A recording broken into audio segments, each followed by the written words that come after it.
Bonjour, bonjour à tous ceux qui sont en train de se connecter. C'est un petit direct peut-être de 10 minutes, très rapide là.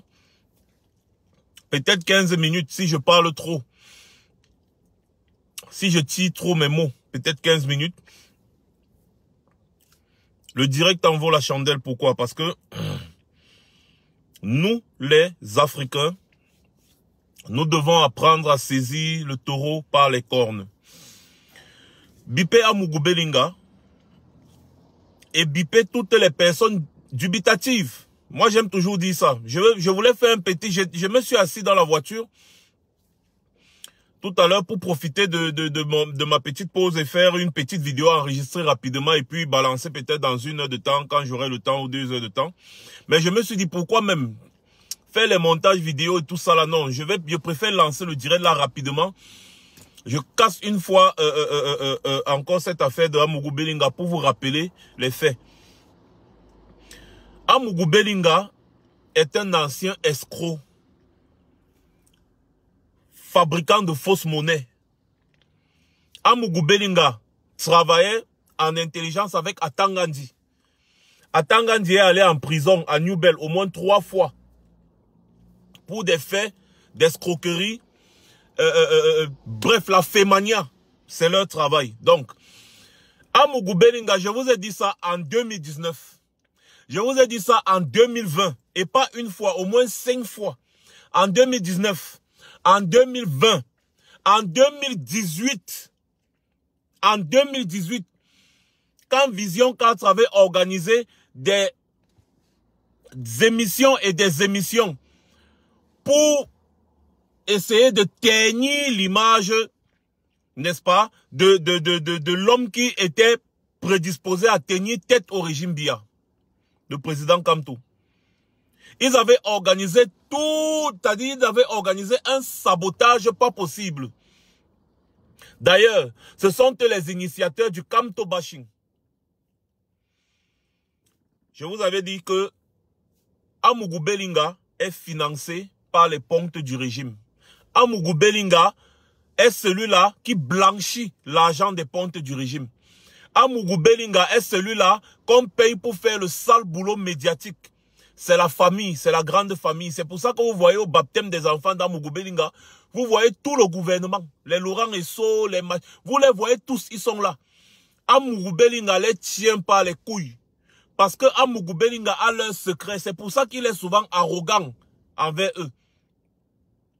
Dès que le chef de la police ou bien je ne sais pas qui lui parle un peu mal, il dit je vais aller à la présidence de la République, machin, machin. Amougou Belinga est celui-là qui tient les couilles des barons de Yaoundé. Pourquoi?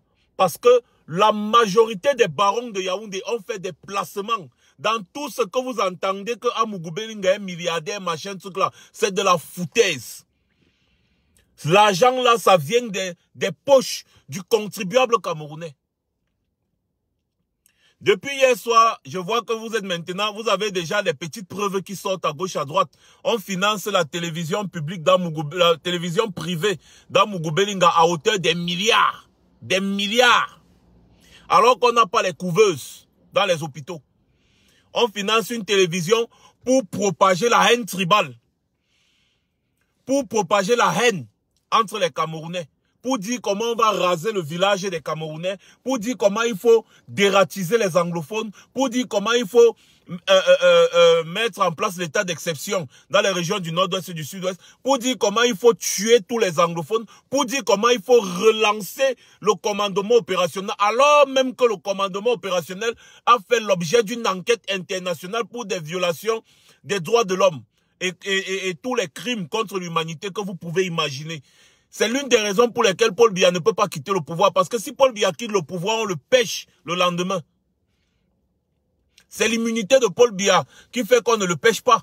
Si Paul Biya quitte le pouvoir, si demain, même s'il a 100 ans, la justice internationale le pêche. Rien que si on prend seulement le commandement opérationnel de 2000-2001, rien que ça, Paul Biya est coupable de crimes contre l'humanité. Donc, Amougou Belinga, lui, va demander qu'on relance le commandement opérationnel dans le nord, sur le sud de ses consorts. En fait, il est payé pour ça. La télévision Vision 4 est payée pour ça. Elle a été mise en place pour un but bien précis. Faire le tam-tam du régime, en même temps vilipender les Camerounais qui veulent se libérer. À plusieurs reprises, même je crois, il y a avant-hier, je crois, mon dernier live que je faisais, je vous ai dit que Amougou Belinga, c'est celui qui blanchit l'argent des pontes du régime. Donc, arrêtons parfois de faire comme si on est surpris par certaines choses. Le problème dans ça, et ce qui me fait sortir aujourd'hui, très rapidement, c'est que je veux bien préciser aux Camerounais que sachez que chaque minute, chaque jour, chaque nuit que ce régime passe à la tête du Cameroun, c'est ce genre de scandale qui va éclater chaque jour. D'ailleurs, vous ne pouvez pas imaginer. Et c'est l'une des raisons pour lesquelles ce régime n'est pas prêt à quitter le pouvoir. Parce que imaginez un peu, lui, Paul Motazé, c'est lui qui avait ordonné qu'on vise cet argent. Imaginez qu'on ouvre une enquête. Mais lui, Paul Motazé, est bon pour la prison. Qu'est-ce qui couvre lui, Paul Motazé? Eh bien, c'est Paul Biya. C'est-à-dire, c'est la présence de Paul Biya et tout dit, qui couvre lui, Paul Motazé. Sinon, lui, Paul Motazé est derrière des scandales financiers pas possibles. C'est un monsieur qui mérite même, c'est-à-dire, il y a des mots extrêmes qu'on ne dit pas, mais c'est un monsieur, à cause de lui, des milliers et des milliers de Camerounais ont perdu la vie. Lui, Paul Motazé, c'est un exemple. Jacques Famendongo, il y a eu le scandale du comice agro-pastoral de Bolova. Il y a eu le scandale des ordinateurs. Il y a eu tellement de scandales, mais Jacques Famendongo n'est pas allé en prison. Il ne peut pas aller en prison. Pourquoi? Parce que Paul Biya est leur caution. Voilà pourquoi ces gens ne sont pas prêts à quitter le pouvoir. Organiser 100 000 élections au Cameroun, ils ne quitteront pas. C'est eux qui vont organiser les élections. C'est eux qui vont gagner.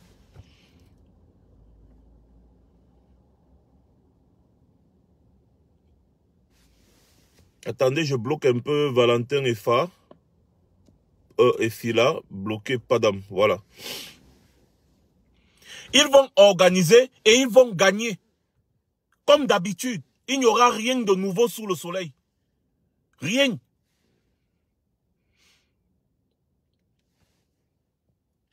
Les choses comme ça là, ça ne doit pas seulement nous indigner, mais ça doit nous révolter. Ça doit nous révolter. On doit dire aux Camerounais de se révolter et non de rester calme et attendre. Et non de demander aux Camerounais d'être pacifiques. On doit dire aux Camerounais de se révolter. C'est pour ça que nous avons mis tous les numéros là. Parce que c'est maintenant ou jamais. Continuez de nous appeler. Nous devons nous révolter contre ces gens. Nous devons les chasser par tous les moyens. Parce que tant que ces gens restent au pouvoir, ils vont dilapider l'argent du pays comme ça. J'ai mal à la tête et j'ai les nerfs quand je vois comment on demande aux Camerounais d'être pacifiques. Avec ces gens-là. Vous pensez que quelqu'un qui a des malversations financières comme ça là, c'est-à-dire aussi grave, peut espérer un jour quitter le pouvoir, peut penser même un jour qu'il va quitter le pouvoir. Pourquoi? Il quitte pour aller où? Il faut seulement le déboulonner, il faut les déraciner, il faut les faire partie de force. Quand ils seront vieux, c'est leurs enfants qui vont continuer. Pendant ce temps, nous aussi, on sera seulement là comme dans cette position, tant que le Camerounais ne se révolte pas. Tant que le Camerounais ne s'énerve pas, ne se fâche pas, ne déverse pas toute sa colère dans la rue. Tant que le Camerounais ne se lève pas, que ici là c'est le sagat. Si vous tirez sur moi, moi aussi je vais tirer sur vous. C'est comme ça qu'on va faire pour faire partie ces gens. Il n'y a pas une autre solution. Il n'y a pas une autre solution. Le scandale financier, si que vous voyez avec Amougou Belingala, ça existe depuis. Si on vous compte l'argent que ces gens ont déjà donné à Amougou Belinga, mais vous allez... Mais, je sais pas. Je sais pas. Quand vous voyez comme ça là, On va dire aux Camerounais, non, soyez patients, attendez. Sachez qu'à chaque jour où vous êtes patient là, c'est les virements, c'est l'argent, c'est les virements, c'est l'argent, c'est les virements, c'est l'argent. C'est l'argent des Camerounais, c'est l'argent des Camerounais, c'est l'argent des Camerounais. C'est comme ça. Mais qu'est-ce que Madeleine Dioka me raconte là, qu'on n'a pas besoin de dire aux Camerounais de se révolter. Mais vous entendez souvent quand vous parlez. On n'a pas besoin de dire aux Camerounais de se révolter. On a besoin de leur demander de rester calme et d'attendre, non? Mais pourquoi est-ce que vous voulez toujours vous faire voir comme ça là dans des histoires comme ça? On ne dit pas aux Camerounais de se révolter qu'on va leur dire quoi, Madeleine Djokam? On va leur dire quoi? De s'asseoir là et regarder comment on dilapide leur argent tous les jours. Les mêmes gens du même clan. Qu'est-ce qu'on va leur dire? Toi, ton enfant va à l'école. Ses camarades passent le temps à prendre son goûter que tu as pris la peine de bien préparer, de mettre dans son sac pour que l'enfant mange à midi. Ses camarades passent le temps à prendre son goûter à la maison, là-bas et manger. Tu vas demander à ton enfant de rester tranquille, de ne pas se révolter contre ça. Tu vas demander à ton enfant, non, laisse-les, il mange ton goûter. C'est comme ça là, c'est ça. Tu vas dire à ton enfant de te révolter, de ne plus les laisser faire. Mais qu'est-ce que vous racontez souvent aux gens qu'on n'a pas besoin de dire aux Camerounais de se révolter? Qu'est-ce qu'on va leur dire? On doit leur marteler ça chaque jour. Non, non, Madeleine, non, non, non. Je ne refuse pas que vous devez vous réveiller, mais on doit marteler ça chaque jour. C'est le seul langage. On doit vous marteler ça chaque jour. Que ces gens vont finir par détruire ce pays sera irrécupérable. Au lieu de construire notre pays, on va plutôt passer le temps à recoller les morceaux. Parce que chaque jour qui passe, ces gens-là sont en train de détruire. Ils détruisent complètement le pays. Ils détruisent complètement le pays. Et on va passer des années à essayer de recoller d'abord les morceaux. On n'aura même plus le temps de se développer parce qu'il va d'abord falloir recoller les morceaux, combler les trous qui ont été creusés, recoller les morceaux, recoller les morceaux. Vous ne connaissez pas le mal que le régime Biala est en train de faire à ce pays. Le niveau de surendettement là, c'est qui va rembourser ça? Qui va rembourser? Le niveau de surendettement là, c'est vous qui allez rembourser, c'est nous qui allons rembourser. Nos enfants vont rembourser. Qu'on ne se trompe pas, on ne peut pas avancer si on ne commence pas à éponger nos dettes. C'est le pays, l'administration continue. Les hommes partent, mais l'administration continue de fonctionner. Donc ça veut dire que tous les crédits, toutes les dettes, tout l'endettement que le Cameroun a aujourd'hui sous le régime Biya, nous serons obligés de rembourser. Ils ont endetté le pays pour faire quoi? Pour se remplir les poches. Et nous allons venir rembourser. Ils endettent le pays pour se remplir les poches et nous allons venir rembourser. Voilà la triste réalité. Voilà la triste réalité. Nous sommes dans un pays là où aucun procureur ne peut ouvrir une enquête et être indépendant. Il va toujours falloir qu'on appelle, la présidence appelle, oh, le quartier général, même les militaires entrent dans ces histoires de justice. Tu vas voir le général tel va appeler que non, tel va appeler, le ministère de la Défense va appeler que non, la présidence va appeler, la justice n'est pas indépendante, il n'y a pas de justice. Si les procureurs étaient libres au Cameroun, c'est que les gars ont ouvert une enquête sur toute cette histoire. La CONAC avait ouvert une enquête sur Mugoubelinga et à Tangandi. Vous savez ce qui s'est passé? Sous haute instruction de la présidence de la République, on a jeté le dossier là à la poubelle. Oui, on a jeté le dossier là à la poubelle. Chaque jour qui passe, ces gens sont en train de spolier notre pays. Nos enfants sont là-bas au pays. Ils n'arrivent même pas à avoir de l'eau potable. Ils n'arrivent même pas. Tu as ton enfant au Cameroun aujourd'hui, on dit qu'on va l'opérer, mais mon frère, tu mets les mains sur la tête. Parce que tu n'es pas sûr que ça va bien se passer. Les plateaux techniques dans les hôpitaux, il n'y en a pas. Les simples couveuses, il n'y en a pas. Voilà les malades de suffisance rénale qui se plaignent. Parce que par manque de dialyse, il n'y a pas des appareils. Il n'y a pas les plateaux techniques. Qu'est-ce qu'il y a?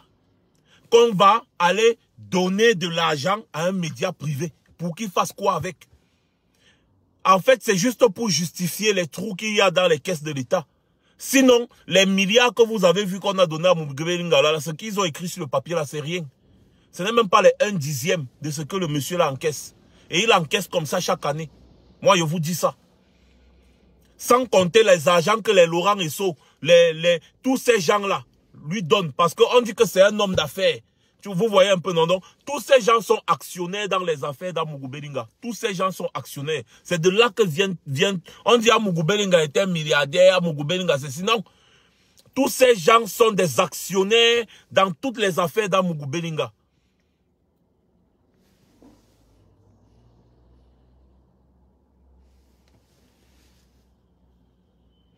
C'est comme ça ils sont en train de détruire le pays. Et vous voulez qu'on reste tranquille, on dit ah non, attendons que les Camerounais se réveillent. Non, attendons, vraiment, soyons pacifiques. Attendons.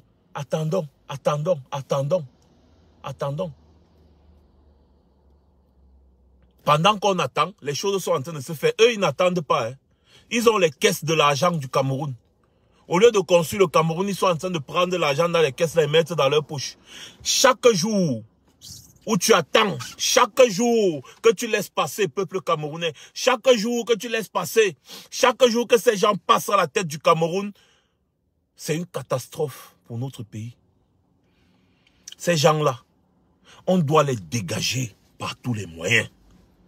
C'est le seul langage, le seul discours que chacun doit tenir. On ne peut pas demander à un enfant à qui on vole son goûter tous les jours de rester tranquille. Non. Je vais dire à mon enfant que ne te laisse plus faire. Nous sommes un peu là comme les... Comment dire? Nous sommes un peu là comme des personnes. On confie notre argent de la Réunion, par exemple, au président de la Réunion. Il a les caisses. C'est le président de la Réunion qui a la caisse de la Réunion. C'est lui. Il prend l'argent de la Réunion. Il passe son temps à manger. Il mange. Tous les membres de la Réunion sont là comme ça. On dit que ouais... attendons seulement que les choses se fassent, hein, vraiment attendons. On peut pas le brutaliser, on peut pas. Bon, pendant que vous êtes en train d'attendre, vous laissez toujours le monsieur là, président de la Réunion, il continue de bouffer votre argent et chaque jour vous cotisez. Chaque jour vous cotisez et chaque jour il est en train de bouffer. Il construit les immeubles, il construit les business, il construit tout avec votre argent. Il construit tout son patrimoine avec votre argent et vous êtes là, vous êtes en train d'attendre. Exactement comme ce qui se passe avec l'IEP Limal. Émile Parfait Sim, il est en train de se construire des patrimoines avec l'argent des pauvres Camerounais. Il leur promet une pseudo-richesse. Or, ils ne font que souscrire. Les souscripteurs, en fait, c'est des parieurs, c'est des souscripteurs. Dès que vous déposez votre argent, le gars rassemble tout cet argent, il se construit un patrimoine au Ghana, en Côte d'Ivoire, en Centrafrique. Il s'est construit des patrimoines partout. Il vous demande à vous de miser l'argent. Pendant ce temps, lui, il est en train de construire les maisons, il est en train d'élever les porcs, il est en train d'élever les poulets, il est en train de faire ceci. Mais il vous dit, vous, d'investir dans la crypto-monnaie. C'est exactement l'arnaque qui est en train de se passer à la tête de l'État du Cameroun aujourd'hui. Et certaines personnes trouvent normal de dire aux Camerounais d'être patients. Depuis 40 ans, les Camerounais doivent être patients. Depuis 40 ans. À un moment donné, il faut que chacun se remette en question. À un moment donné, il faut que chacun se lève comme ça et tienne le même langage. Les Camerounais doivent se révolter contre ce système. Les Camerounais doivent brutaliser ce système. Je le dis haut et fort. Voilà, c'est tout ce que j'avais à dire aujourd'hui. Donc l'affaire à Mugube Lingala, ne faites pas comme si vous êtes surpris. Ou bien parce que comme c'est Max qui dit, voilà, vous voyez un peu. Comme Max dit, bon, on prend à la légère. Ce qui est marrant, c'est que tout ce que Max dit, c'est toujours en train de se passer. Depuis là, c'est en train de se passer. C'est parce que je ne suis pas le genre de personne qui aime aller couper ses vidéos pour venir montrer que ceci, cela. Non. Je suis en train d'attirer votre attention. Pour vous dire que chaque jour que vous laissez ces gens à la tête du pays, là, ils vont spolier l'État comme ça, là. Et chaque jour, on sera en train de s'indigner. On va s'indigner comme on est en train de s'indigner jusqu'en 2025. Vous savez ce qui va se passer en 2025? Ils vont organiser les élections. Ils vont encore gagner. En fait, le Conseil constitutionnel va dire qu'ils ont gagné. Et après, on sera encore dans le même cycle infernal. On va recommencer aux contestations, aux machins.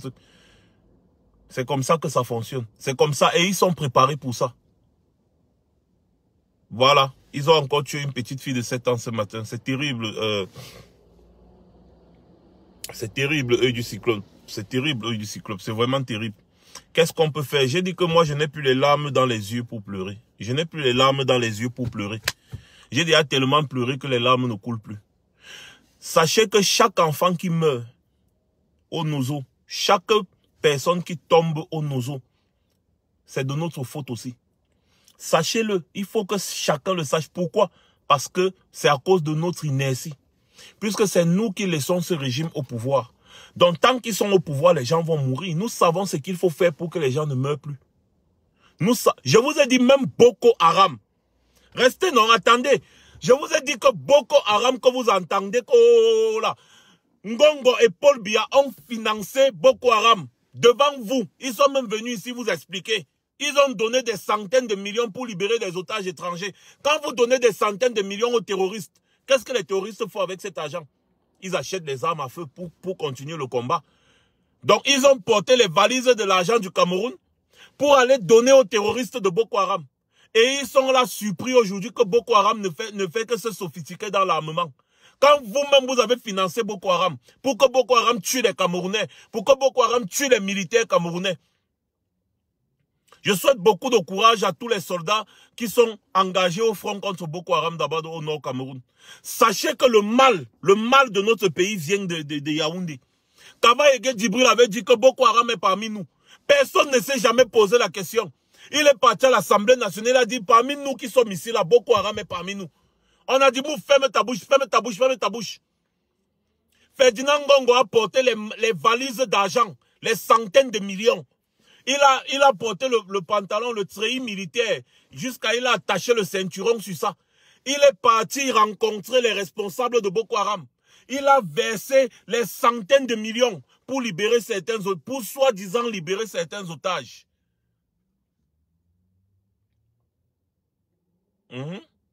Quand c'est ça, il est allé négocier avec les responsables de Boko Haram. Il a donné des centaines de millions. Selon vous, qu'est-ce que les gens de Boko Haram l'ont fait avec ces centaines de millions? Ils ont acheté les armes à feu, non? Ces gens-là, ce sont eux qui entretiennent la guerre. Ils entretiennent la guerre parce que la guerre, c'est un business fructueux. C'est un business qui donne de l'argent à Hankap, à Vemouani, à Hankap Tchédé. C'est une affaire de Tchédé.